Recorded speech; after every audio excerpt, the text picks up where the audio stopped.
Hello friends, आप सभी का स्वागत है आज की लाइव क्लास में। और आज करने वाले हैं हम इसमें इकोनॉमिक्स के क्वेश्चन जो कि काफ़ी इम्पोर्टेंट है आपके एग्ज़ाम की दृष्टि से।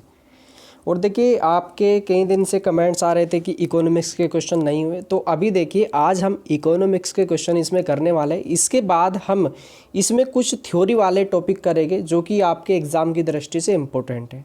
इकोनॉमिक्स के जो क्वेश्चन आएंगे आपके फर्स्ट पेपर में भी आते हैं, और आपका जो सेकंड पेपर है, अगर आप है आर्ट साइड से, आपने बीए किया है, तो आपका जो सेकंड पेपर होगा उसमें भी इकोनॉमिक्स के क्वेश्चन आएंगे। तो फर्स्ट पेपर सभी के लिए कंपलसरी है, तो यहाँ से आपको क्वेश्चन देखने को मिलेंगे। अच्छे अच्छे क्वेश्चन है आपके इसमें। और देखो, मुझे भी लगा है कि आपकी जो एग्ज़ाम डेट आगे बढ़ी है, तो आपने थोड़ा सा आपकी जो पढ़ाई है मन नहीं लग रहा होगा, लेकिन धीरे धीरे से करते रहिए। कुछ भी करिए, किसी भी सब्जेक्ट करिए, लेकिन थोड़ा थोड़ा सा उसमें करते रहिए। चलिए स्टार्ट करते हैं इसको, और कमेंट सभी करते रहना इसमें। देखो यहाँ पे जो पहला क्वेश्चन है, अच्छा क्वेश्चन है ये इकोनॉमिक्स का। बंद अर्थव्यवस्था वह होती है, जल्दी से कमेंट करना, कौन सी होती है बंद अर्थव्यवस्था?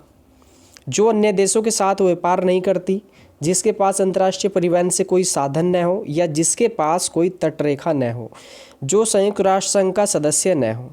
तो इसमें देखिए, ना तो इसका कोई मतलब है, ना इसके पास तटरेखा का कोई इसमें ऐसा मतलब है इसमें बंद अर्थव्यवस्था का, अंतर्राष्ट्रीय परिवहन। इसके बाद यहाँ पे जो अन्य देशों के साथ व्यापार नहीं करती। बंद अर्थव्यवस्था में क्या होता है, जो आयात और निर्यात होता है वो सब इसमें बंद हो जाता है, आपका इंपोर्ट एक्सपोर्ट, तो उसको कहते हैं बंद अर्थव्यवस्था।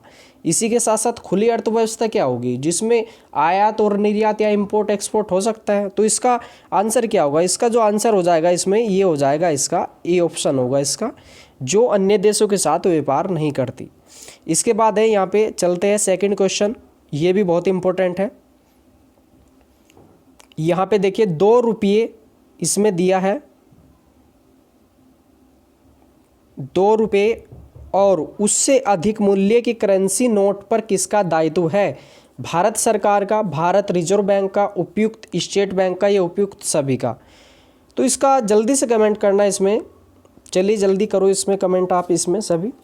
तो इसका देखिए आंसर जो होगा इसका हो जाएगा बी ऑप्शन होगा, इसका आरबीआई होगा। क्या होगा इसका? RBI, reserve bank of India, है ना। इसकी जो स्थापना हुई थी 1 अप्रैल 1935 को हुई, इसका राष्ट्रीयकरण हुआ 1949 को, ठीक है इसमें। और इसका जो मुख्यालय है ये है मुंबई में। देखो अब यहाँ पे हो गया 2 रुपये और उससे अधिक के मूल्य के करेंसी नोट पर किसका दायित्व है? आरबीआई का। और जो पूछा जाता है ना 1 रुपये के नोट पर, 1 रुपये के नोट पर किसके या किसका दायित्व है, ये किसके हस्ताक्षर होते हैं, तो वो होता है वित्त सचिव। वित्त सचिव बहुत बार आता है क्वेश्चन कि 1 रुपये के नोट पर किसके हस्ताक्षर होते हैं, है ना। तो ये होते हैं वित्त सचिव के।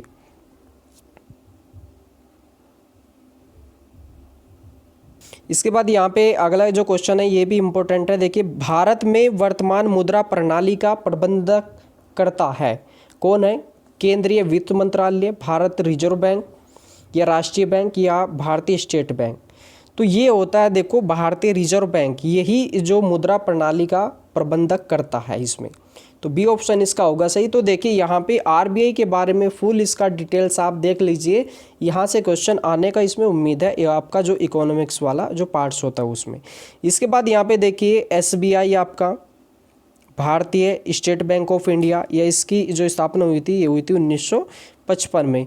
देखो आपके लगभग 8 से 10 बैंक है ना, जो मैन आपका सिडबी हो गया आपका, या नाबार्ड हो गया, या आपका सेबी जो एक आपकी ये है आपका संस्था है वो, उनके बारे में, और एक आईडीबीआई, आईएसआईएस, जो भी बैंक है ना आपके 8-10 है, उनके बारे में थोड़ा सा डिटेल्स में आप देख लीजिए। इनकी स्थापना कब हुई हर एक की, इनके मुख्यालय कहाँ पे है, ये सभी आप देख लीजिए इसमें। इसके बाद यहाँ पे आगे क्वेश्चन है, देखो, भारत की अर्थव्यवस्था को सबसे अच्छे ढंग से किन शब्दों में व्यक्त किया जा सकता है? जल्दी से कमेंट करना इसमें, बहुत इजी क्वेश्चन है और बहुत अच्छा क्वेश्चन है इसमें। देखिए तो इसका जो आंसर होगा ये होगा भारतीय अर्थव्यवस्था। देखिए कैसी है, तो ये है मिश्रित अर्थव्यवस्था। इसमें निजी एवं सार्वजनिक, यानी कि आपका जो सरकारी है, सार्वजनिक क्षेत्र मिलके इसमें साथ साथ कार्य करते हैं, किसमें? मिश्रित अर्थव्यवस्था में।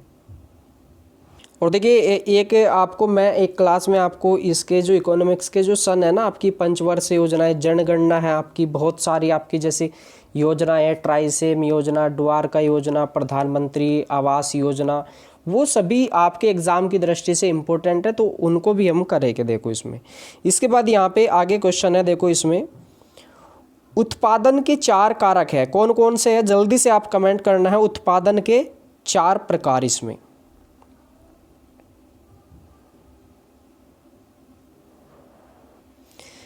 देखो, इसमें देखो एक फर्स्ट ऑप्शन है इसका, भूमि, श्रम, पूंजी, संगठन की जरूरत होती है क्या उत्पादन के लिए, या उत्पादन करने के लिए भूमि, विद्युत, जल या श्रम की आवश्यकता। इसके बाद वर्षा की आवश्यकता, तो ये भी ऑप्शन नहीं होगा इसमें। इसके बाद आपका इसका जो सबसे बेस्ट ये ऑप्शन होगा, ये होगा इसमें, ए ऑप्शन होगा इसमें। भूमि की जरूरत होगी उसमें, श्रम यानी कि उसमें काम की ज़रूरत यानी कि मजदूरों की ज़रूरत होगी, पूंजी की ज़रूरत होगी इसमें, और एक संगठन की ज़रूरत होगी इसमें। तो उत्पादन के 4 ये मुख्य कारक है, ए ऑप्शन इसका होगा राइट इसमें। इसके बाद यहाँ पे आगे, निम्नलिखित में से विश्व बैंक का मुख्यालय कौन सा है, ये कहाँ पे है? तो ये है वाशिंगटन, इसका होगा बी ऑप्शन होगा इसमें। और अंतर्राष्ट्रीय न्यायालय जो है वो कहाँ पे है? हेग में है। इसके बाद यहाँ पे पेरिस है, इंटरपोल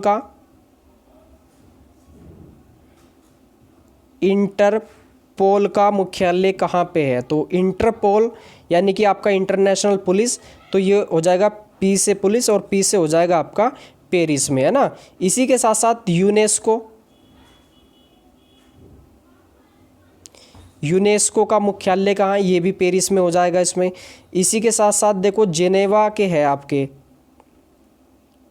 जेनेवा के कम से कम 10 से 12 मुख्यालय है अलग अलग, उसमें जो उसकी संस्था है या आपके जो जैसे आपका विश्व व्यापार संगठन है, स्वास्थ्य संगठन जैसे आपका WHO, WTO, वो सभी को मैं एक वीडियो में उसमें कराऊंगा उसमें, तो आगे उसको हम कर लेंगे। इसी के साथ साथ आगे यहाँ पे देखो क्वेश्चन है, बहुत अच्छा क्वेश्चन है ये भी। देखो इसमें, उस स्थिति को क्या कहते हैं जिसमें बहुत सी फर्में एक जैसे माल का उत्पादन करती है?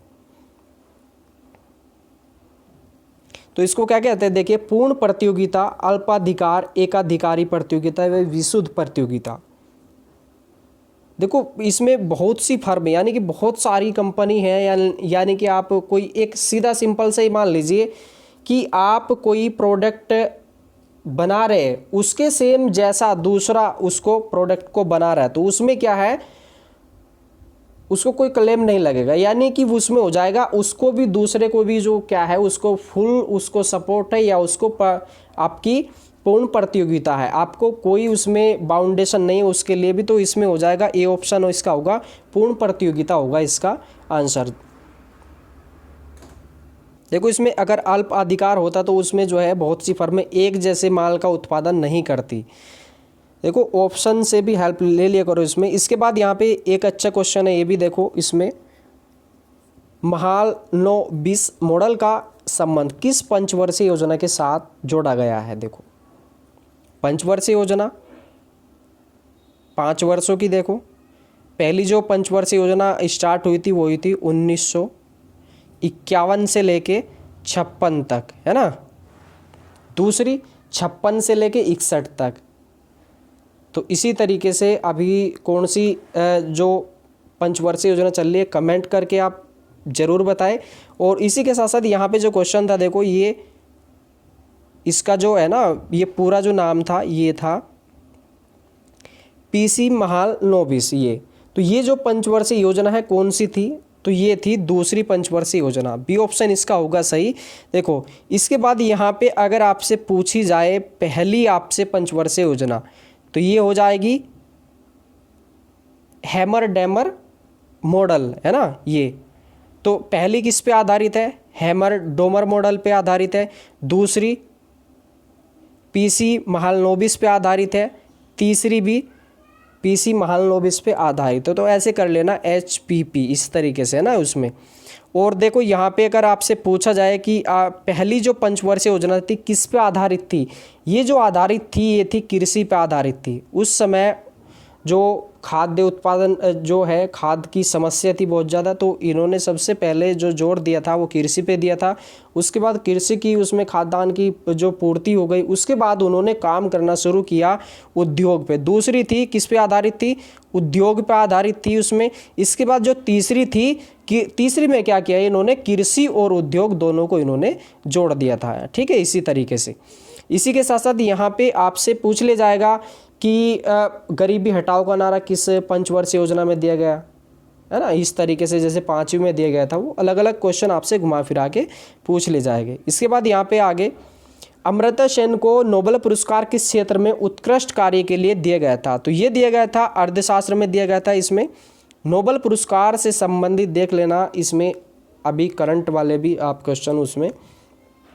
इसके बाद आप मुझे कमेंट करके बताना कि 1913 में किस भारतीय को नोबेल पुरस्कार दिया गया था। एक पुस्तक थी, आप उसको पूरा लिखना है, कमेंट में आप बताना उसमें। देखो इसी के साथ साथ यहाँ पे नोबेल पुरस्कार किसकी याद में दिए जाते हैं, अल्फ्रेड नोबेल की, है ना। उन्होंने किसका आविष्कार किया था, डायनामाइट का आविष्कार किया था। ये किसके द्वारा दिए जाते हैं नोबेल पुरस्कार, स्वीडिश संस्था के द्वारा। कितने क्षेत्रों में दिए जाते हैं, तो ये दिए जाते हैं PCBE, शांति और साहित्य, है ना। कितने क्षेत्र हो गए इसमें, तो ये क्षेत्र हो गए इसमें। जैसे पहला आपका फिजिक्स हो गया, दूसरा केमिस्ट्री, तीसरा बायो, चौथा इकोनॉमिक्स यानी कि आपका अर्थशास्त्र, पांचवा हो गया शांति और छठा हो गया साहित्य में। ठीक है, इसमें PCBE, शांति और साहित्य देख लेना इसमें कि फिजिक्स या भौतिकी में किसको दिया गया, रसायन में किसको दिया गया, बायो में किसको, चिकित्सा में, अर्थशास्त्र में, शांति में किसको दिया गया और साहित्य में किसको दिया गया, देख लेना इसमें सभी। तो ये जो क्वेश्चन है ना, ये टॉपिक्स आप इनको फिनिश कर लेना उसमें। वैसे मैं करा रखे हैं, पिछले वर्ष की जो वीडियो थी प्ले लिस्ट में है वहाँ पे भी। इसके बाद यहाँ पे आगे क्वेश्चन है, देखो बहुत अच्छा क्वेश्चन है ये भी। इसमें द्वितीय पंचवर्षीय योजना आधारित थी, ये किस पे आधारित थी, ये सीधा हो जाएगा इसमें। ये आधारित थी महालनोबिस मॉडल पर। अगर आपसे पूछा जाए ये इस पे कौन सी थी, हैरोल्ड डोमर ग्रोथ मॉडल पर, तो इसमें थी पहली। ठीक है इसमें।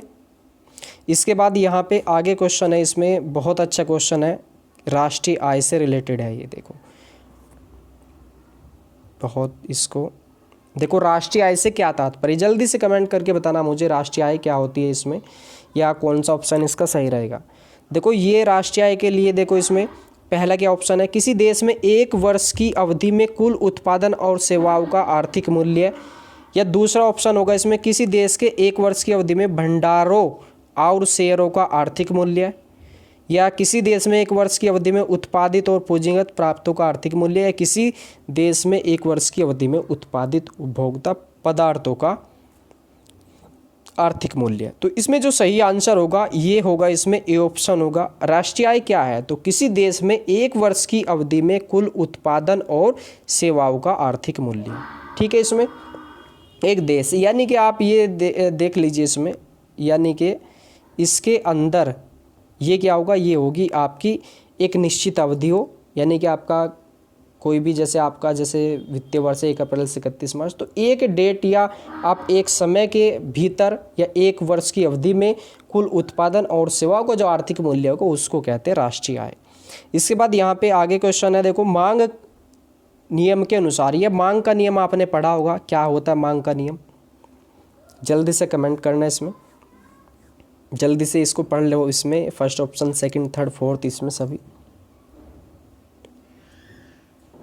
तो इसका जो आंसर होगा ये होगा इसमें बी आंसर होगा इसमें, जब कीमत बढ़ती है तब मांग बढ़ती है।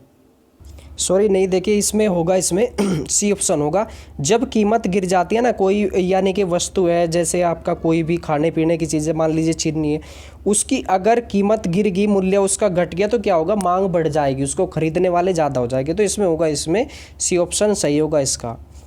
इसके बाद यहाँ पे आगे क्वेश्चन है, घरेलू बाजार में टमाटर का दाम बढ़ेगा यदि, कैसे बढ़ेगा? अगर घरेलू बाज़ार में टमाटर का दाम, इसमें देश में टमाटर की भरपूर फसल हो तो इसमें तो नहीं, घट जाएगा, फिर तो मंदा हो जाएगा इसमें।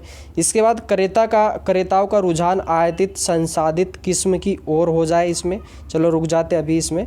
इसके बाद टमाटरों के उत्पादन का खर्चा कम हो गया हो तो ये भी नहीं होगा इसमें। इसके बाद यहाँ पे ताज़े टमाटरों का निर्यात अन्य देशों को किया जाए, बिल्कुल सही होगा। देखो इसमें अगर यहाँ पे अगर अन्य देशों को किया जाएगा तो यहाँ पे क्या हो जाएगी, कमी हो जाएगी, यहाँ पे भी महंगा हो जाएगा और बाहर से भी ये जो मूल्य है अच्छा मिल जाएगा। तो इसमें ऑप्शन कौन सा होगा? इसमें सी ऑप्शन सही होगा इसमें। देखो जो क्वेश्चन आपसे मान लीजिए कन्फ्यूजन होता है तो इसमें जो क्वेश्चन बिल्कुल गलत लग रहे हैं वो काट दीजिए, उसके बाद शायद आपके पास 50-50 का चांस रहेगा, 2 ऑप्शन बचेंगे और जो ज़्यादा बेस्ट लगे उनमें से वो चॉइस करना। इसके बाद यहाँ पे आगे क्वेश्चन है, देखो इसमें घटिया वस्तु के लिए मांग गिरती है तब, तो इसमें क्या होगा? इसमें देखो घटिया वस्तु के लिए मांग गिरती है जब, कब गिरेगी मांग इसकी? जो घटिया वस्तु है तो उसमें जब कीमत बढ़ती है उसकी तो क्या होगा? उसकी मांग घट जाएगी। एक ऐसे मान लीजिए उसको, एक मान लीजिए डालडा घी मान लीजिए, है ना, एक डालडा घी है, एक है देसी घी, ठीक है, इसको ऐसे समझना सीधा सिंपल। उसमें एक डालडा घी है, एक देसी है। अब यहाँ पे देखो ये घटिया है, इसके अकॉर्डिंग डालडा घी जो है देसी के अकॉर्डिंग घटिया है। अब ऐसा करिए, इसमें ज़्यादातर कौन खाना पसंद करेंगे? आप सभी इसको देसी जो घी है आपका गाय भैंस का, इसको खाना पसंद करेंगे। अब मान लीजिए अगर इसका रेट बढ़ता है तब भी आप इसको खरीदोगे, खाओगे। अब यहाँ पे क्या होगा? अगर यहाँ पे देखो, यहाँ पे अगर मूल्य कम हो जाता तो इसका क्या होगा? और इसकी मांग बढ़ जाएगी देसी घी की। अगर इसका मूल्य बढ़ता है तब भी आप इसको खरीदोगे। अगर यहाँ पे देखो डालडा घी है, अब इसमें 50 रुपये किलो मिल रहा है आपको, अगर इसको 100 रुपये किलो या 150 रुपये किलो इसको कर दिया जाए या 200 रुपये किलो कर दिया जाए तो आप इसको नहीं खरीदोगे। तो क्या होगा? इसमें जो घटिया वस्तुएं होती है अगर उनका मूल्य बढ़ा दोगे आप या कीमत बढ़ा दोगे तो उसकी क्या होगी? मांग गिर जाएगी। क्यों खरीदेंगे जब बढ़िया तो है ही नहीं उसके, तो उसको खरीद के क्या होगा उसमें? तो इसको देखो क्या होगा, जब कीमत बढ़ती है तो घटिया वस्तुओं की जो मांग है वो गिर जाती है उसमें। तो इसमें होगा, इसमें आपका ये ऑप्शन होगा राइट। इसमें इनको जो ये घटिया वस्तुएं होती है इनको कहते हैं गिफिन विरोधाभास वस्तुएं। इसके बाद यहाँ पे आगे क्वेश्चन है, इसमें गिफिन या निम्न स्तरीय तथा घटिया माल पर विचार करते समय हमें यह ज्ञात होता है कि, यहाँ पे देखो ऑप्शन को ध्यान से पढ़ना है। इसमें देखो घटिया माल गिफिन माल भी अवश्य होगा, रुक जाइए। इसके बाद आपका गिफिन माल घटिया भी अवश्य होगा। इसके बाद यहाँ पे घटिया माल गिफिन माल नहीं हो सकता, ये गलत हो जाएगा इसमें। इसके बाद गिफिन माल घटिया माल नहीं हो सकता, ये भी इसमें गलत होगा। इसके बाद आपका यहाँ पे ऑप्शन आपके पास बचते हैं ए और आपका बी। इसमें से कौन सा राइट होगा? देखो क्या घटिया माल गिफिन माल भी अवश्य होगा, या इसके बाद घटिया माल या गिफिन माल घटिया भी अवश्य होगा? तो इसमें जो गिफिन माल है वो घटिया भी अवश्य होगा। गिफिन या विरोधाभास वस्तु वही होती है वो जो घटिया वस्तुएं होती है। तो इसमें हो जाएगा, इसमें होगा बी ऑप्शन होगा आपका राइट इसमें। इसके बाद यहाँ पे आगे एग मार्क क्या है?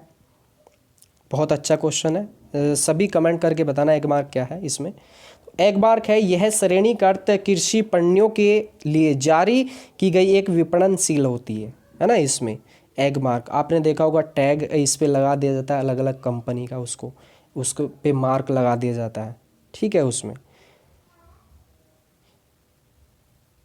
जैसे आपका हॉल मार्क है, होलोग्राम है, अलग अलग बहुत सारे मार्क है ना। उसमें जिस तरीके से शुद्ध सोने की माप कितनी होती है तो उस पर एक मार्क लगा होता है, होलो मार्क, इस तरीके से। इसके बाद यहाँ पे कुछ इम्पोर्टेंट है आपके ये टॉपिक्स है, बहुत अच्छे टॉपिक है। देखो इसमें यहाँ पे हम जो करने वाले हैं ये करेंगे इसमें प्राथमिक क्षेत्र कृषि क्षेत्र से संबंधित। यहाँ पे देखो 3 क्षेत्र होते हैं इसमें, एक होता है आपका प्राथमिक, एक होता है आपका द्वितीयक। इसको देख लेना जो मैं अभी आपको बता रहा हूँ। इसके बाद पूरा आप 2-4 मिनट में आप इसको कंप्लीट कर देंगे। इसके बाद होता है इसमें तृतीयक क्षेत्र, है ना। इसमें 3 क्षेत्र होते हैं। इसमें आपके जो प्राथमिक क्षेत्र होता है ये होता है सीधा सिंपल सा है, इसमें कृषि से रिलेटेड होगा, जो निम्न स्तर पे होगा। जैसे मछली पालन है वो भी एक प्रकार से कृषि है, खनन है वो भी कृषि है, पशुपालन है वो भी इसमें एक तरह की आपका इसी में आएगा कृषि या आपके प्राथमिक क्षेत्र में, ठीक है। इसमें पहले में कृषि आएगा, द्वितीय में क्या आएगा, इसमें उद्योग आ जाएंगे, दूसरे में आएंगे आपके उद्योग संबंधित, ठीक है इसमें। और जो तीसरे में आएंगे आपके तृतीय क्षेत्र में आएंगे वो आएंगे इसमें सरकारी सेवाएं, आपकी सेवाएं आ जाएगी, सेवाएं आ जाएगी इसमें, आपके होटल आ जाएंगे उसमें, और आपकी नौकरी है, बैंकिंग है, वो सभी किस में आएगी, इसमें आएगी। अगर आपसे मैं पूछूं कि आपका जो बोकारो है वो किस क्षेत्र में आएगा, तो वो आपका आ जाएगा उद्योग में आ जाएगा। अगर मैं आपसे कहूँ कि मछली पालन किस में आएगा, तो आपका प्राथमिक क्षेत्र में होगा। अगर मैं आपसे कहूँ कि आपका मधुमक्खी पालन किस में आएगा, तो इसमें आ जाएगा आपका, ठीक है। अगर उसके बाद मैं कहूँ आपसे कि बैंकिंग किस में आएगा, तो आप बता दो कि तीसरे में आएगा। तो इस जो ये एक आपका ये छोटा सा ग्राफ है, इसमें प्राथमिक क्षेत्र, द्वितीयक और तृतीयक, ये पहला कृषि पे आधारित, दूसरा उद्योग पे, और तीसरा है आपका ये सरकार, ये आपका सेवाओं से रिलेटेड है आपके, इसमें होटल्स आपके या व्यापार भी इसमें आ जाएंगे, ठीक है। अब इसमें क्या देखना है, पहले में कृषि से रिलेटेड ही हम इसमें देखेंगे। तो यहाँ पे इसमें प्राथमिक क्षेत्र में देखो, देखते जाना इसको है, देखा पहले में कृषि आएगा, पशुपालन, वन आ जाएगा आपके, मछली पालन आ जाएगा और खनन आ जाएगा। तो प्राथमिक क्षेत्र में आते हैं आपके ये। और देखो लगभग ये भी डाटा जिस समय मैंने एग्ज़ाम दिया था उस समय ये डाटा था। अभी वैसे आपके 60 से 65% जो लोग हैं वो कृषि पे ही जो निर्भर है।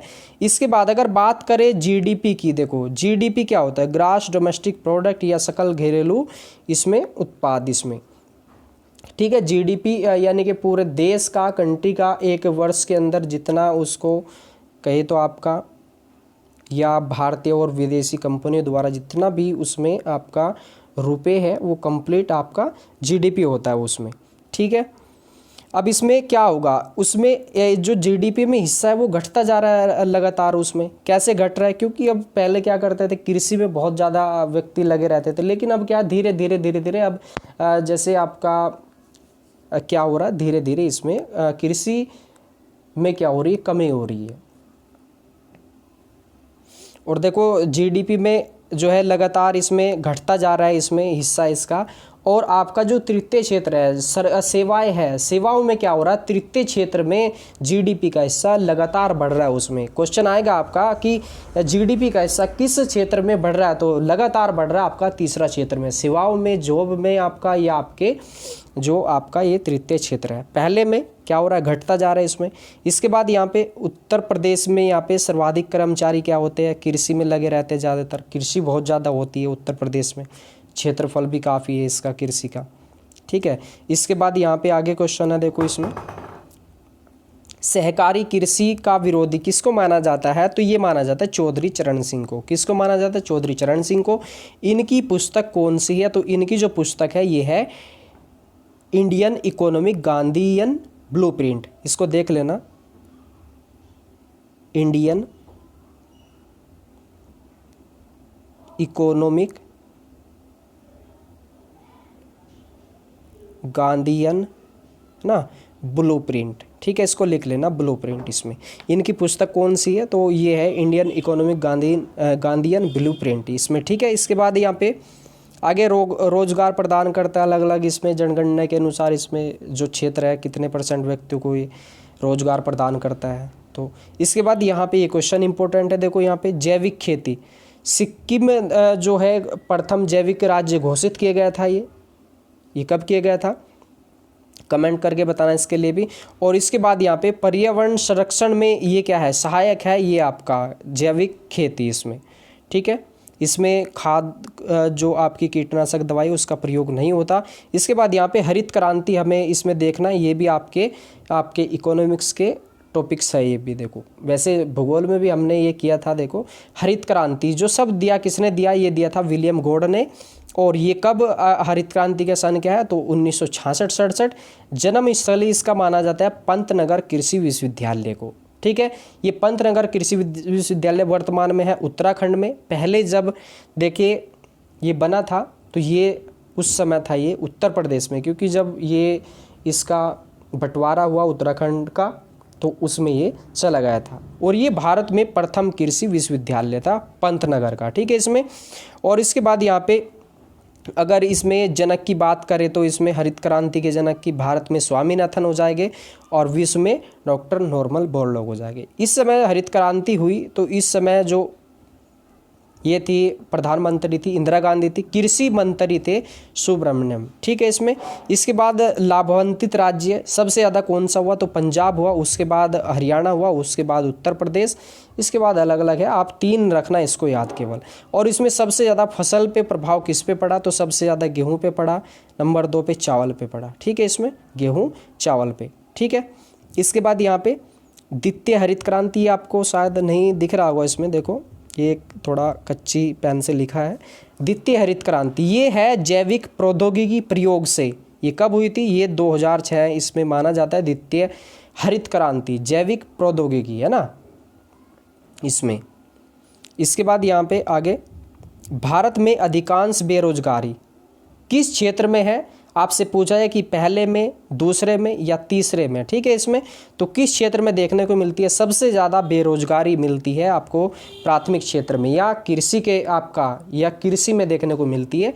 इसको बोला जाता है संरचनात्मक बेरोजगारी, छिपी बेरोजगारी, है ना। इसमें कैसे आपका देखो, मान लीजिए 2 बीघे ज़मीन है गाँव में, 2 बीघे में क्या कर सकते हैं, उस काम को एक व्यक्ति भी कर सकता है। देखो फैमिली है, मान लो फैमिली में 5 बंदे हैं, है ना, आपका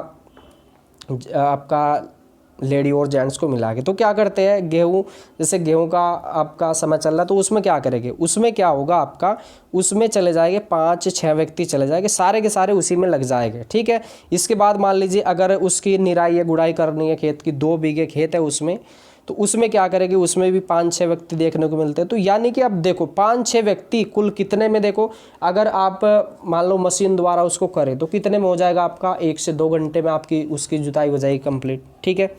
और आपका खर्च कितना आएगा, मुश्किल से 1000 के आसपास आएगा, ठीक है। अब यहाँ पे 5 से 6 व्यक्ति इसमें लगा दिए तो क्या होगा, इसमें 5 से 6 व्यक्ति अगर नौकरी करे या कोई और आपका काम करे तो इनकी जो एक दिन की सैलरी हो जाएगी आपकी, तो वो आपकी ऐसी हो जाएगी कम से कम 3 से 4 हज़ार रुपये। तो इस वजह से क्या है, इसमें आपकी बेरोजगारी देखने को मिलती है, छिपी बेरोजगारी इसमें। जैसे द्वितीय क्षेत्र है, द्वितीय क्षेत्र आपका उद्योग वाला है, तो उसमें क्या होता है, उसमें बेरोजगारी इतनी छिपी हुई बेरोजगारी नहीं होती। तो उसमें क्या कराते हैं, मशीनों से काम करते हैं, तो आपका मान लीजिए उसमें 10 मजदूरों के बराबर एक व्यक्ति मशीन से ही उसमें काम कर देता है। तो सबसे ज़्यादा जो छिपी बेरोजगारी है वो आपको प्राथमिक क्षेत्र या आपको कृषि में देखने को मिलेगी। इसके बाद यहाँ पर आपका NCOF का जो ये मुख्यालय है, ये कहाँ पर है, तो ये है आपका गाजियाबाद में, राष्ट्रीय जैविक खेती केंद्र, ठीक है। इसके बाद यहाँ पे आपका आगे कृषि पर कर कौन लगाती है, तो ये राज्य सरकार लगाती है। कृषि किस आपका आएगा, संघ सूची में आएगा आपका ये, या राज्य सूची में आएगा आपका, या समवर्ती सूची में आएगा, तो ये आएगा आपका कृषि या प्राथमिक क्षेत्र, ये आएगा आपका राज्य सूची के अंतर्गत। इसके बाद यहाँ पे आगे देखो, द्वितीय क्षेत्र है, उद्योग से संबंधित है। इसमें GDP वगैरह इसमें मत देखना, इसमें केवल आप इसमें ये देखना, इसमें स्वतंत्र भारत की प्रथम औद्योगिक नीति पहली कब बनी, औद्योगिक नीति 1948 में, दूसरी 56 में, ठीक है। इसमें और यहाँ पे जब दूसरी जो औद्योगिक नीति ये बनी तो उस समय 1956 के आसपास कौन थे, प्रधानमंत्री पंडित जवाहरलाल नेहरू थे इसमें। और इसमें जो है संयुक्त क्षेत्र का इसमें विचार रखा, इसमें सरकारी और निजी एक तरीके से, ठीक है, यानी कि आपका प्राइवेट और सरकारी क्षेत्रों को इसमें कि इनको भी मिलाया जाए, दोनों को एक एक साथ इसमें काम किया जाए कि कुछ हिस्सा इनका होगा कंपनी में, कुछ इनका होगा, इस तरीके से। इसके बाद यहाँ पे आगे, ये यहाँ पे आगे है 1991 में उदारीकरण नीति, ठीक है, इसमें देख लेना का, या लघु उद्योगिकी औद्योगिक नीति, ठीक है, 1991 में। इसके बाद यहाँ पे आगे ये जो टर्म्स है ना आपका, गोल्डन हैंडशेक, ये है स्वैच्छिक सेवानिवृत्ति से, ठीक है इसमें। इसके बाद यहाँ पे है आपका, इसमें भारतीय उद्यमिता विकास संस्थान, ये अहमदाबाद में, गुजरात में 1983 में स्थापित किया गया था। इसके बाद उद्यमों हेतु लाइसेंस प्रणाली का जो आधार है वो है 1951, ठीक है इसमें। इसके बाद यहाँ पे आगे जो है आपका देख लेना इसमें उदारीकरण नीति 1991। इसके बाद यहाँ पे कई बार क्वेश्चन आ चुका है, उदारीकरण, निजीकरण, भूमंडलीकरण की नई आर्थिक नीति घोषित कब की गई? ये 1991 में नरसिम्हा राव के द्वारा ये की गई थी। ठीक है, इसमें उदारीकरण नीति ये पूछा जाता है, उदारीकरण, ठीक है, 1991 में। इसका अगर पूछा जाए उदारीकरण का अग्रदूत कौन है, तो यह है डॉक्टर मनमोहन सिंह। ठीक है, बहुत अच्छा क्वेश्चन है, देख लेना इसको भी।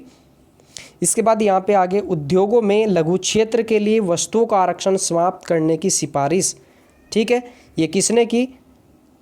उद्योग में लघु क्षेत्र के लिए वस्तुओं का आरक्षण समाप्त करने की सिफारिश ये की थी उद्योग मंत्रालय ने 1995 में। ठीक है, इसमें और इसका जो ये गठन किया गया ये डॉक्टर आबिद हुसैन समिति के द्वारा किया गया और ये जो रिपोर्ट प्रस्तुत की 1997 में की थी। इसके बाद यहाँ पे आगे पूछा जाएगा, देखो नायक समिति, ठीक है, नायक समिति ने 1992 में अपनी रिपोर्ट प्रस्तुत की लघु उद्योगों की समस्या के लिए। जो छोटे उद्योग होते हैं उनमें क्या क्या समस्या उनको देखने को मिलती है, जो उसमें वहाँ पे काम करने वाले व्यक्ति होते हैं, उसके लिए नायक समिति बनाई गई। और नायक समिति आपसे पूछा जाए कि नायक समिति ने अपनी रिपोर्ट कब प्रस्तुत की? नायक बी मैंने लिखा है इसको, तो बी का मतलब है आपको 92 में देखने को मिलेगा, द्वारा लास्ट में, तो इसको बी मान लेना। ठीक है, इसमें इस तरीके से आप इसको लिंक कर लेना। ठीक है, अगर आपको ऑप्शन मिले नायक समिति बी, ठीक है, आपको मिले 92, 93, 94, तो आप बी का मतलब आप समझ जाओगे कि यहाँ पे तो सी आएगा, तो यहाँ पे आपको मिलेगा बी। ठीक है, इसमें 2 होता ना बी। इसके बाद यहाँ पे आगे सबसे महत्वपूर्ण उद्योग कौन सा है, तो ये है हथकरघा उद्योग, है ना इसमें। और मीरा सेठ समिति जो संबंधित है वो किससे? हथकरघा उद्योग से ही संबंधित है। उत्तर प्रदेश का सबसे बड़ा उद्योग कौन सा माना जाता है, तो ये हथकरघा उद्योग ही माना जाता है। ठीक है, और ये पश्चिमी क्षेत्र में सर्वाधिक विकसित हुआ है, ये उत्तर प्रदेश के भी, कौन सा? हथकरघा उद्योग। ठीक है, इसके बाद यहाँ पे आगे आधुनिक सभ्यता की धुरी और आधारभूत उद्योग सबसे मूलभूत माना जाता है, किसको माना जाता है, तो ये माना जाता है लौह व इस्पात उद्योग को। ठीक है, यहाँ पे आप उद्योग भी देख लेना, आपका जैसे आपका भिलाई है, बोकारो है, आपका राउरकेला है और आपका दुर्गापुर है। ठीक है, ये आपका ये कहाँ कहाँ पे है, तो आपका ये है आपका छत्तीसगढ़ में, ये झारखंड में, ये उड़ीसा में, और ये है कहाँ पे, ये है बंगाल में। तो भीबो रादू छजाऊ बंग, यानी कि आपका भिलाई हो गया छत्तीसगढ़ में, बोकारो हो गया झारखंड में, राउरकेला हो गया उड़ीसा में, और दुर्गापुर हो गया आपका पश्चिम बंगाल में। अभी यहाँ पे किस देश की सहायता से लगे हैं, है ना, तो वो भी देख लेना इसमें, वैसे मैंने कराया है उसको। देखो ये क्वेश्चन इसमें अभी यूपी टेट का जो आपका प्राइमरी वाला हुआ था उसमें भी एक क्वेश्चन पूछा गया था, इन्हीं में से एक क्वेश्चन। ठीक है, चलिए इसको भी आप लिख लीजिए इसमें।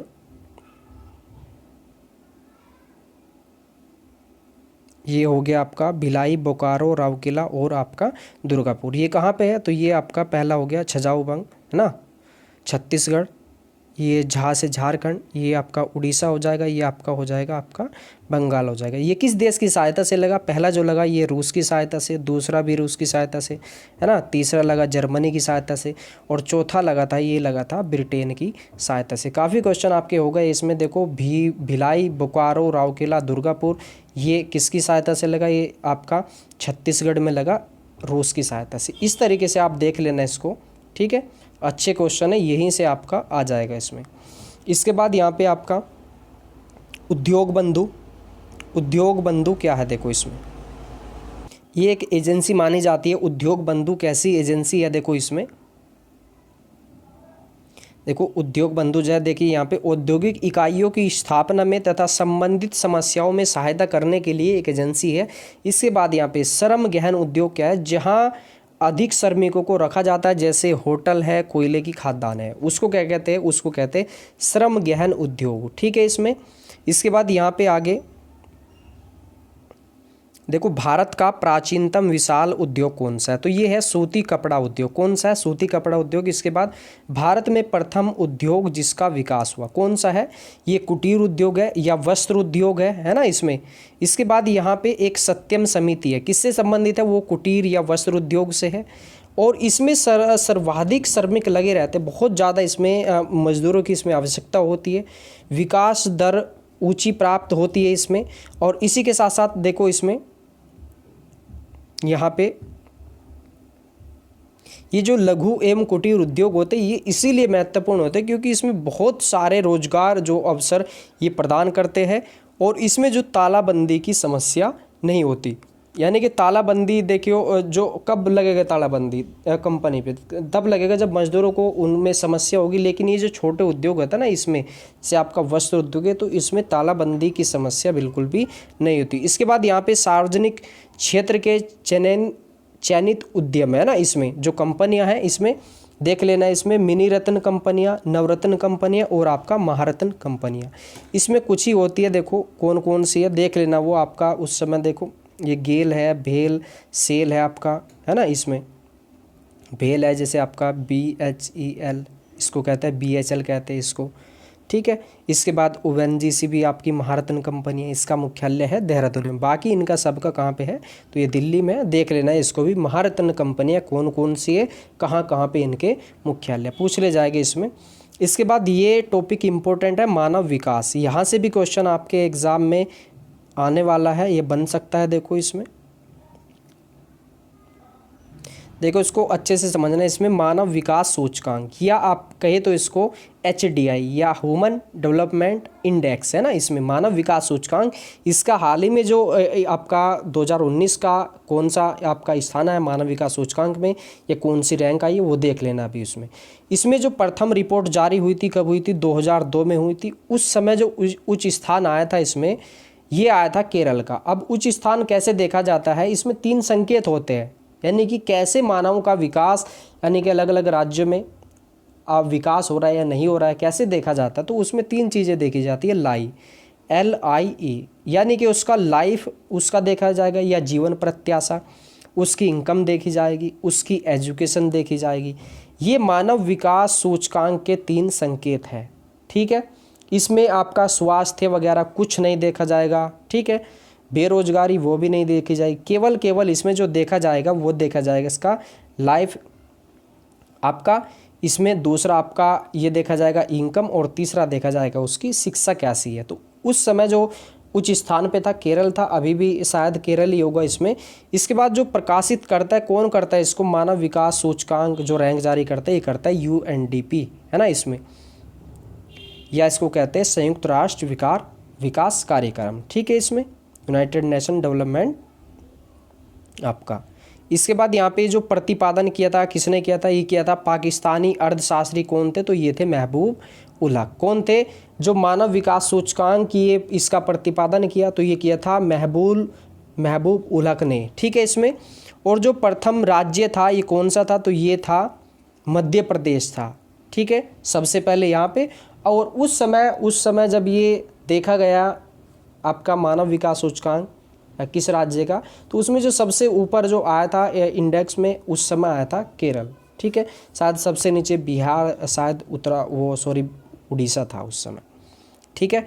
और इसका जो यहाँ पे अमर्त्य सेन ने दिल्ली में विमोचन कराया था। और इसमें कौन कौन से इसमें शामिल नहीं है, देखो ये आपसे पूछ ले जाएगा कि कौन कौन इसमें शामिल नहीं है। तो देखो आपको तो 3 चीज़ पता है ना, यानी कि लाइफ और आपका इनकम और आपका एजुकेशन। इसके अलावा कुछ भी आपको नहीं देखना है, ये सब रॉन्ग हो जाएंगे। नगरीकरण इसमें नहीं देखा जाता, ना शामिल है। बेरोजगारी भी नहीं देखा जाएगा, सामाजिक असमानता भी नहीं देखा जाएगा, और आपका स्वास्थ्य कुछ नहीं देखा जाएगा, ये शामिल नहीं है आपके। केवल मानव विकास सूचकांक में 3 चीज़ें शामिल है, आपका, ठीक है। मुख्यालय कहाँ इसका आपका, तो ये है आपका न्यूयॉर्क में। इससे क्या पता चलता है, मानव विकास सूचकांक जो रैंक आती है हर वर्ष, ठीक है, इससे पता चलता है कि किस देश में विकसित की ओर बढ़ रहा है, कौन सा देश विकसित है, ये कौन सा अविकसित है, ये कौन सा विकासशील देश है, ठीक है। इसमें अभी देख लेना आपका वर्तमान में प्रथम स्थान पे कौन सा है आपका, ठीक है, और विश्व में भी देख लेना टॉप पे कौन है। इसके बाद देखिए शायद आपको साफ नहीं दिखाई दे रहा होगा इसमें, देखो, लेकिन इसको देख लेना। इसमें फिर भी राष्ट्रीय आय में शामिल नहीं है। कौन कौन सी आपकी पेंशन है, आपके वजीफे है, कपड़ा धोना, अंश पत्र, ऋण पत्र, ये घरेलू, ये सेना, कुछ भी इसमें शामिल नहीं है। आपको पता है, देखो राष्ट्रीय आय क्या थी, अभी हमने देखा था उसमें 1 वर्ष के अंदर उसमें, ठीक है, क्या था? देखो इसका आपसे क्वेश्चन जो मैन है ना, इसका सबसे इम्पोर्टेंट है, ये पूछा जाता है कि राष्ट्रीय आय का जो प्रथम प्रयास या कहे तो किसने किया था राष्ट्रीय आय जानने का, इसमें तो इसमें किया था ये आपका आकलन 1867 आपका 67-68 में। प्रति व्यक्ति आय कितनी थी उस समय? 20 रुपये थी, और ये दादा भाई नेहरू जी ने ये बताया था। इसी के साथ साथ रमेश एक व्यक्ति थे और गोविंद आपका रानाडे आपका, ठीक है, इन्होंने बताया था, ठीक है, दादा भाई नेहरू जी, रमेश और रानाडे जी, ठीक है। इनकी एक पुस्तक है दादा भाई नेहरू जी की, कौन सी है? तो ये है दी ड्रेन ऑफ थ्योरी, ठीक है, या धन का बहिर्गमन सिद्धांत, ठीक है, इसमें देख लेना। इसके बाद आपका ये क्वेश्चन अभी पीसीएस में भी पूछा गया था, वैज्ञानिक दृष्टि से राष्ट्रीय आय की गणना प्रथम बार किसने की? तो ये की थी वी के आर वी राव ने, ठीक है। और राष्ट्रीय आय की गणना किसने की? ये दादा भाई नेहरू जी, रमेश और रानाडे जी ने। अगर कहे तो वैज्ञानिक दृष्टि से तो ये वी राव थे। इसके बाद यहाँ पे संबंधित जो शब्द है राष्ट्रीय आय से हिंदू वृद्धि दर है, सर्वप्रथम प्रयोग किसने किया? तो प्रोफेसर राजकिशन ने 1981 में किया था, ठीक है इसमें। इसके बाद यहाँ पे आपका क्या है? इसके बाद है आपके लिए मैन आपका आरबीआई से संबंधित, ठीक है इसमें। और देखिए इकोनॉमिक्स के जो वीडियो होगे ना, 3-4 वीडियो में कंप्लीट हो जाएगा उसमें। ये काफ़ी बड़ा वीडियो है, इसमें बहुत सारे टॉपिक रखे हैं हमने, देखो। इसके बाद मैं आपको पंचवर्षीय योजना का एक टॉपिक होगा, उसमें आपका एक जनगणना का होगा। इसके बाद एक आपका उसी वीडियो में दोनों टॉपिक होगा, और तीसरा जो आपका होगा योजनाओं का हो जाएगा। तो 3 टॉपिक हम उसमें कंप्लीट करेंगे, और आपका इकोनॉमिक्स के लगभग क्वेश्चन इन्हीं से आपके आते हैं। राष्ट्रीय आय है आपका, बैंक है आपके, जनगणना है, पंचवर्षीय योजना है, और आपकी जो योजनाएं हैं वो जो अभी हाल ही में चली है आपकी पहले चली हुई है, ठीक है, उन्हीं से आपके क्वेश्चन पूछे जाएंगे ज़्यादातर, ठीक है। इसके बाद यहाँ पे अब देखो आरबीआई के बारे में और एसबीआई के बारे में। एसबीआई के बारे में देख लेना, उसके बाद जो भी लगभग क्वेश्चन होगा वो सभी आरबीआई का होगा। देखो ये क्या है, देखो एसबीआई सबसे बड़ा व्यापारिक बैंक है ये, ठीक है, सबसे बड़ा वाणिज्यिक बैंक है, और इसने एसबीआई ने ही चीन में अपनी पहली शाखा खोली थी। अगर आपसे क्वेश्चन पूछा जाए कि किस बैंक ने अपनी चीन में पहली शाखा खोली थी, तो ये एसबीआई ने खोली थी, या आपका स्टेट बैंक ऑफ इंडिया, ठीक है। इसमें इसका मुख्यालय देख लेना, आपका आरबीआई का, ये सभी देख लेना, ठीक है। किसान क्लब बनाए हैं कृषकों के पास पहुंचने के लिए, ठीक है, इसको कहते हैं वाणिज्यिक बैंक। किसको कहते हैं वाणिज्यिक बैंक? एसबीआई को कहते हैं, ठीक है। और आरबीआई को क्या कहते हैं? बैंकों का बैंक, ठीक है, ये केंद्रीय बैंक या आपका बैंकों का बैंक इसमें। इसके बाद यहाँ पे RBI reserve bank of India, स्थापना, आपका मुख्यालय, सब देख लेना, इसका वित्तीय वर्ष। इसके बाद मौद्रिक नीति का निर्माण करता है, भारत का केंद्रीय बैंक है, बैंकों का इसको बैंक कहते हैं, ट्रेजरी बिल सिक्के जारी करता है इसमें, ठीक है, विदेशी विनिमय संचय का रखरखाव यही करता है। इसके बाद बैंक द्वारा साख के सृजन का नियंत्रण करता है, ठीक है। इसके बाद यहाँ पे आगे इसमें वाणिज्यिक बैंकों को मौद्रिक विषय पर परामर्श यही देते हैं, ठीक है इसमें। इसके बाद बैंक दर हो जाएगी आपकी CRR SLR यही निर्धारित करते हैं, ठीक है इसमें। इसके बाद नाबार्ड के कार्यों का पर्यवेक्षण करता है। शीर्ष बैंक, आपसे अगर पूछा जाए कि शीर्ष बैंक कौन सा है, RBI SBI IDBI है ना, ये सभी HDFC, ठीक है, तो सबसे जो शीर्ष बैंक है वो RBI है। इसके बाद यहाँ पे मुद्रा एवं साख का नियंत्रण, मुद्रा आपूर्ति को नियंत्रण कौन करता है? तो ये ही आपका RBI ही इसको करता है। इसके बाद ऋण कितने होते हैं? ऋण होते हैं 3 प्रकार के ऋण होते हैं, एक होता है लघु ऋण, एक मध्यम ऋण, एक होता है दीर्घ ऋण। ये 15 माह से कम तक का जो होता है इसको कहते हैं लघु ऋण, 15 माह से अधिक और 5 वर्ष तक का इसको कहते हैं मध्यम ऋण, और जो 5 वर्ष से अधिक के लिए दिया जाता है इसको कहते हैं दीर्घ ऋण, ठीक है। 3 ऋण है, लघु, मध्यम और आपका दीर्घ। 15 माह से कम, 15 माह से अधिक, और ये हो जाएगा आपका 5 वर्ष से अधिक। इसके बाद यहाँ पे दीर्घ ऋण जो है, यह ऋण भूमि विकास बैंक किसानों को उपलब्ध कराता है, और यह सहकारी संरचना का ही एक भाग है दीर्घ ऋण। इसके बाद यहाँ पे कई बार ये क्वेश्चन आ चुका है, वैसे काले धन से क्वेश्चन, एक बार तो ये पूरा टॉपिक ट्रेंडिंग में था। देखो काला धन, इसको कहते हैं काली मुद्रा या अंडरग्राउंड मनी या डर्टी मनी कहते हैं इसको, ये गंदी मनी कहते हैं, ये कहते हैं इसको अनकाउंटेबल मनी, या इसको कहते हैं पैरेलल मनी। देखो ये क्वेश्चन आया था 18 वाले अपर पीसीएस में कि पैरेलल मनी किसको कहते हैं, अलग अलग उसमें ऑप्शन थे। और काला मनी या आपका पैरेलल मनी ये क्या है, यह है अवैध आय जिस पर आयकर नहीं दिया गया, ठीक है, इसमें आपको उसको आयकर इसको बचा ले गया है। इसके बाद ये भी क्वेश्चन इंपॉर्टेंट है, राष्ट्रीयकरण बैंक, ठीक है, इसमें प्रथम जो बैंक था ये 1969 में 14 राष्ट्रीयकरण हुआ, इसमें 14 बैंकों का। 1980 में हुआ 6 का, 69 में 14 का, 69 में कितने का, 14 का, और 80 में 6 बैंकों का राष्ट्रीयकरण इसमें हुआ। और आरबीआई का राष्ट्रीयकरण तो आप जानते ही होंगे इसमें। इसके बाद यहाँ पे आपका सेबी से संबंधित क्वेश्चन, ठीक है, सेबी की फुल फॉर्म देख लेना इसमें, security and exchange board of India, SEBI, इसकी जो स्थापना हुई थी या इसको कहते हैं भारतीय प्रतिभूति एवं विनिमय बोर्ड। स्थापना कब हुई इसकी, 1988 में, और गैर संवैधानिक संस्था थी। ये वैधानिक कब बनी, ये 1992 में वैधानिक बनी। इसका मुख्यालय मुंबई में है और क्षेत्रीय कार्यालय अलग अलग इसका क्षेत्रों में है, देखो शहरों में है, दिल्ली, चेन्नई, कोलकाता, अलग अलग जगह है इसमें। इसका कार्य अधिकार क्या है, तो कार्य ये अधिकार इसका क्या है, देखो शेयर बाजारों को कार्य नियंत्रित करता है, शेयर की गड़बड़ी होती है उनके लिए ये आपका रूल बनाते हैं। पूंजी बाजार में जो घोटाले होते हैं उनको ये रोकते हैं। इसके बाद सहयोगी निधियों का नियमन करते हैं इसमें। इनसाइडर ट्रेडिंग पर रोक लगाना। इसके बाद यहाँ पे किसी भी शेयर बाजार को मान्यता कौन देता है, तो किसी भी शेयर बाजार को जो मान्यता दी जाती है वो सेबी के द्वारा ही दी जाती है। सेबी है ना, security exchange board of India, इसका मुख्यालय मुंबई में है, ये भारतीय प्रतिभूति विनिमय बोर्ड। इसके बाद इसका जो कार्यालय है इनका 3 वर्ष का होता है या अधिकतम 65 वर्ष की आयु ये पूर्ण कर चुके हो।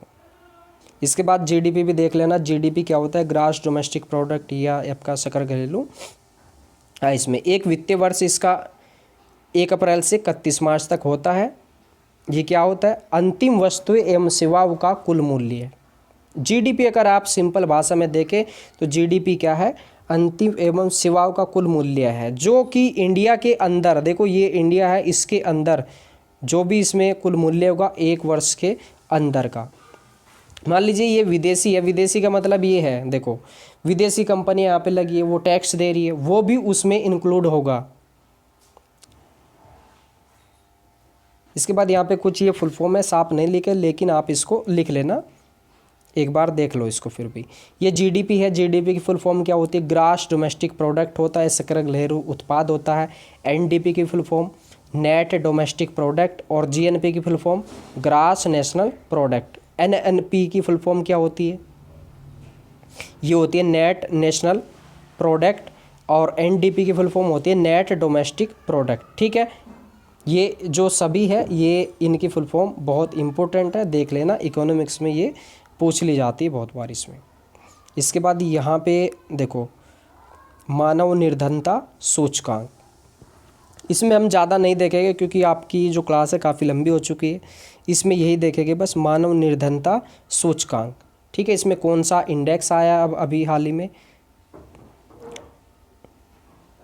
इसको कहते थे पहले मानव निर्धनता सूचकांक, लेकिन अब इसको जो जाना जाता है वो किसके रूप में जाना जाता है, वो जाना जाता है बहुआयामी निर्धनता सूचकांक के बारे में, या एमपीआई, है ना, मल्टी डायमेंशनल पॉवर्टी इंडेक्स।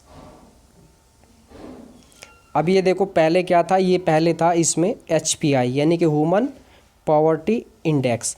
ये 1997 में ये बदल गया था, ये एचपीआई से क्या हुआ, इसमें एचपीआई से ये हो गया एमपीआई। इसमें बहुआयामी निर्धनता सूचकांक इसमें बता दिया। इसके 10 वचन है। इसकी जो स्थापना हुई 1997 में हुई थी।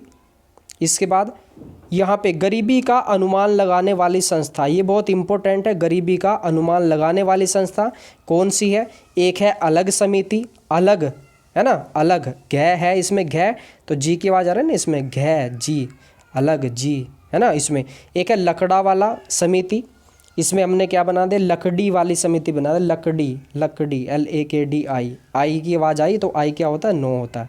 तो आपको देखने को मिलेगा 1989। बाद में क्या आ रहा है, आई आ रहा है। हमने क्या कहा, अलग समिति, जी तो आपको 7 मिल रहा है, तो ये हो गया आपका। फिर हमने देखी तेंदुलकर समिति भी थी गरीबी का जो अनुमान लगाती थी, ये 2005 में इसकी स्थापना हुई।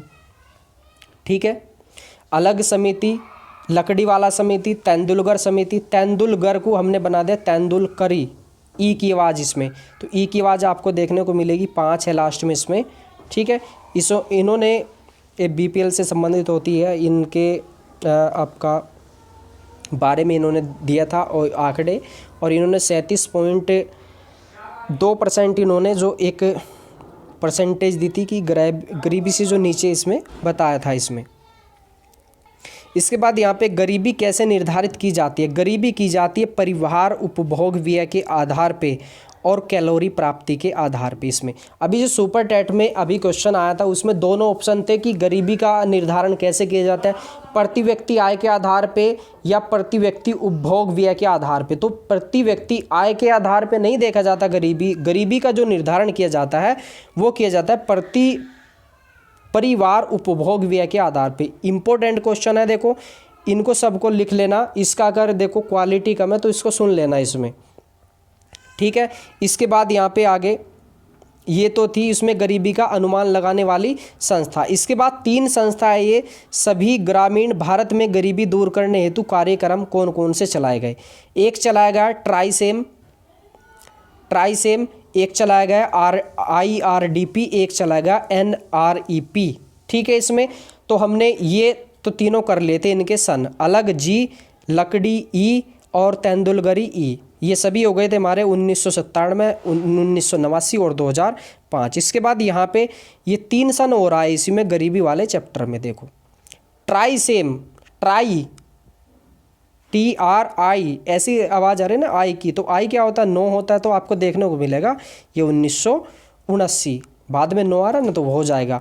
IRDP हो, इसको ऐसे याद करना, IRDP हो, H क्या होता है, 8 होता है, और O क्या माना है यहाँ पे हमने 0 मान ले, तो 1980 हो गया यहाँ पे। इसके बाद NREP, N किसकी आवाज़ आ रही है, N की आ रही है, N क्या होता है, 9 होता है ना, इसको देख लेना 1989।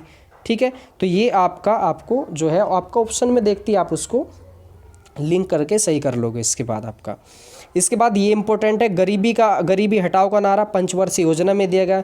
गरीबी उन्मूलन का नारा, देखो गरीबी हटाओ का नारा और गरीबी उन्मूलन का नारा अलग अलग है।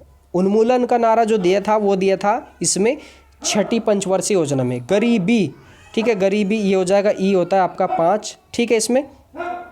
और देखिए फ्रेंड्स, सभी से सॉरी चाहूँगा क्योंकि ये जो नोट्स था मेरे पास जिस समय मैंने बनाया था, जब मैंने तैयारी की थी उस समय, तो ये उसी समय का बना हुआ है नोट्स, और इसी में से क्वेश्चन देखो पूछे जाते हैं आज भी। इसीलिए मैंने अभी देखो, अब ये लगभग 15 से 20 टॉपिक थे, इसको अगर मैं फेयर करता तो काफ़ी समय लगता, तो इसके लिए सॉरी। देखो इसमें जो आपकी वॉइस है वो देख लेना इसमें, बाकी आप इसको धीरे धीरे से बना लेना इस टॉपिक को, और ये जो PDF होगा मैं टेलीग्राम पे डाल दूँगा, अब वहाँ से देख लेना। मैं इसका कलर चेंज कर दूँगा, इसका पीला कर दूँगा, तो वहाँ पे क्या होगा आपको इसमें थोड़ा सा इसमें साफ दिखाई देगा। इसके बाद यहाँ पे आगे है निर्धनता का दुष्चक्र सिद्धांत किसने दिया, ये दिया था नरक्षे ने। ठीक है,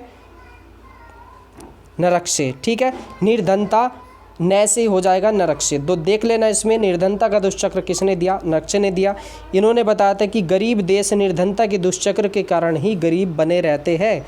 जैसे कोई व्यक्ति गरीब है तो वो क्या होगा, बीमार हो जाएगा, फिर और गरीब हो जाएगा, जब बीमार हो जाएगा उसको दवाई की ज़रूरत पड़ेगी, फिर और पैसा लगेगा, वो फिर और बीमार हो जाएगा, उसके बाद वो किसी से कर्ज लेगा तो फिर वो और कर्जदार हो जाएगा, यानी कि फिर और गरीब हो जाएगा। तो इसी तरीके से एक गरीब जो है हमेशा गरीब ही बना रहता है। इसी तरीके से इन्होंने बताया एक गरीब देश निर्धनता के दुष्चक्र में ही फंसा रहता है।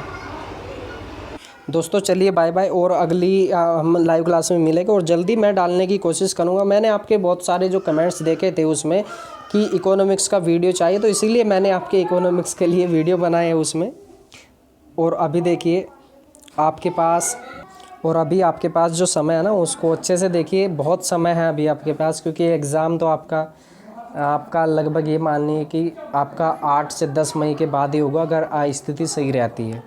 और अच्छे से अपने नोट्स बनाते रहिए। इकोनॉमिक्स के मैं बहुत ही जल्दी कोशिश करूंगा कि 3 से 4 वीडियो मैं डालूं आपके लिए।